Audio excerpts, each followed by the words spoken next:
अस्सलाम वालेकुम नाजरीन, आज हम बात करेंगे हज़रत हज़कील अलैहिस्सलाम की कौम की, जिनकी कौम के 70,000 लोग मर गए और फिर अल्लाह ताला ने उन्हें ज़िंदा किया। ये एक बहुत ही बड़ा इबरत खेज़ और इंतहाई नसीहत आमेज़ वाक़या है, जिसको खुदावंदे कुद्दूस ने कुरान मजीद की सूरत बकरा में बयान फरमाया है। हज़रत हज़कील अलैहिस्सलाम हज़रत मूसा अलैहिस्सलाम के तीसरे खलीफा हैं, जो मनसबे नबूवत पर सरफराज किए गए। हज़रत मूसा अलैहिस्सलाम की वफ़ात अक़दस के बाद आपके खलीफा अव्वल हज़रत यूशा बिन नून अलैहिस्सलाम हुए, जिनको अल्लाह ताला ने नबूवत अता फरमाई। उनके बाद हज़रत कालिब बिन यूहन्ना अलैहिस्सलाम हज़रत मूसा अलैहिस्सलाम की खिलाफत से सरफराज होकर मर्तबा नबूवत पर फाइज हुए। फिर उनके बाद हज़रत हज़कील अलैहिस्सलाम हज़रत मूसा अलैहिस्सलाम के जानशीन और नबी हुए। हज़रत हज़कील अलैहिस्सलाम का लक़ब इब्नुल अजूज़ है और आप ज़ुल्कफ़ल भी कहलाते हैं। इब्नुल अजूज़ कहलाने की वजह यह है कि ये उस वक्त पैदा हुए थे जब उनकी वालदा माजिदा बहुत बूढ़ी हो चुकी थी, और आपका लक़ब ज़ुल्कफ़ल इसलिए हुआ कि आपने अपनी कफ़ालत में लेकर 70 अंबिया कराम को कत्ल से बचा लिया था, जिनके कत्ल पर यहूदी कौम आमादा हो गई थी। फिर ये खुद भी खुदा के फजल करम से यहूदियों की तलवार से बच गए और बरसों जिंदा रहकर अपनी कौम को हिदायत फरमाते रहे। मुर्दों के जिंदा होने का वाक़या यह है कि बनी इसराइल की एक जमात जो हज़रत हज़कील अलैहिस्सलाम के शहर में रहती थी, शहर में ताउन की वबा फैल जाने से उन लोगों पर मौत का खौफ सवार हो गया और ये लोग मौत के डर से सब के सब शहर छोड़कर एक जंगल में भाग गए और वहीं रहने लगे। तो अल्लाह ताला को इन लोगों की ये हरकत बहुत ज़्यादा नापसंद हुई। चुनाचे अल्लाह ताला ने एक अजाब के फरिश्ते को इस जंगल में भेज दिया, जिसने एक पहाड़ की आड़ में छुप कर और चीख मार कर बुलंद आवाज़ से ये कह दिया कि मौतुआ, यानी तुम सब मर जाओ। और इस मुहीब और भयानक चीख को सुनकर बगैर किसी बीमारी के बिल्कुल अचानक ये सब के सब मर गए, जिनकी तादाद 70,000 थी। उन मुर्दों की तादाद इस कदर ज़्यादा थी कि लोग इनके कफनो दफन का कोई इंतज़ाम नहीं कर सके, और इन मुर्दों की लाशें खुले मैदान में बेगौरो कफन 8 दिन तक पड़ी पड़ी सड़ने लगी और बेइंतहा ताफुन और बदबू से पूरे जंगल बल्कि उसके अतराफ में बदबू पैदा हो गई। कुछ लोगों ने इनकी लाशों पर रहम खाकर चारों तरफ से दीवार उठा दी ताकि ये लाशें दरिंदों से महफूज रहें।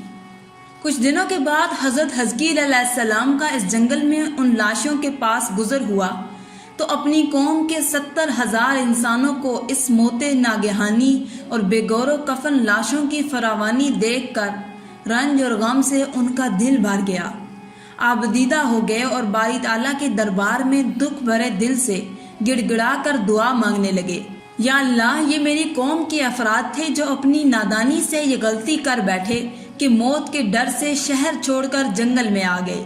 ये सब मेरे शहर के बाशिंदे हैं, इन लोगों से मुझे अंस था और ये लोग मेरे दुख सुख के शरीक थे। अफसोस कि मेरी कौम हलाक हो गई और मैं बिल्कुल अकेला रह गया।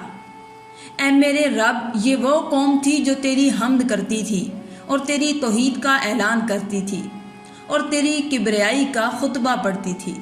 आप बड़े सोज़े दिल के साथ दुआ में मशगूल थे कि अचानक आप पर ये वही उतरी कि ए हज़कील अलैहिस्सलाम, आप इन बिखरी हुई हड्डियों से फरमा दीजिए कि ए हड्डियों, बेशक अल्लाह ताला तुमको हुक्म फरमाता है कि तुम इकट्ठी हो जाओ।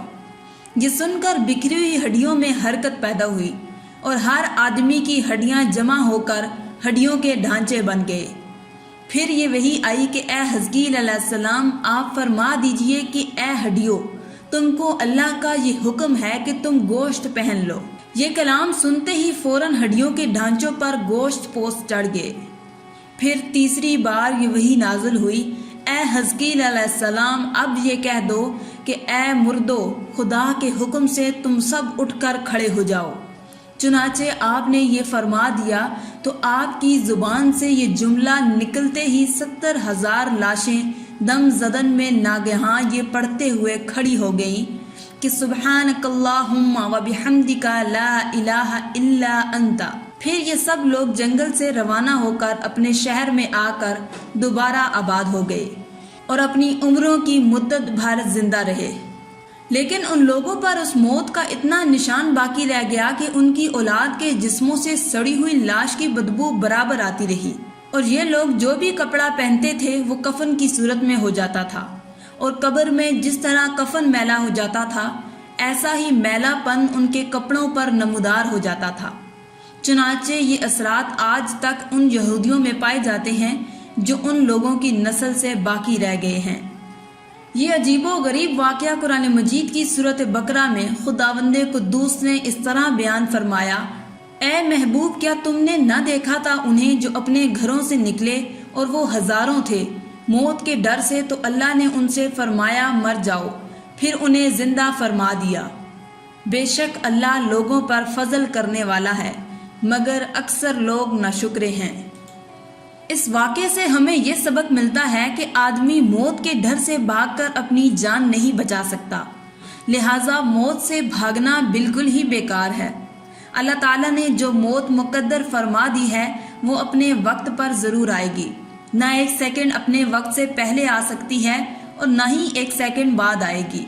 لہٰذا بندوں کو لازم ہے کہ رضائے الہی پر راضی رہ کر صابر و شاکر رہیں، اور خواہ کتنی ہی وبا پھیلے یا گھمسان کارن پڑے، اطمینان اور سکون کا دامن اپنے ہاتھ سے نہ چھوڑیں، اور یہ یقین رکھیں کہ جب تک میری موت نہیں آتی مجھے کوئی نہیں مار سکتا اور نہ میں مر سکتا ہوں، اور جب میری موت آ جائے گی تو میں کچھ بھی کروں، کہیں بھی چلا جاؤں، بھاگ جاؤں یا ڈٹ کر کھڑا رہوں، میں کسی حال میں بچ نہیں سکتا۔ ناظرین، آج کی ویڈیو میں تھا بس اتنا ہی۔ مزید ایسے ہی اسلامک ویڈیوز کے لیے آپ ہمارے اس چینل کو سبسکرائب کر دیں اور ساتھ موجود بیل کے آئیکن کو دبا کر آل پر کلک کر لیں۔ شکریہ۔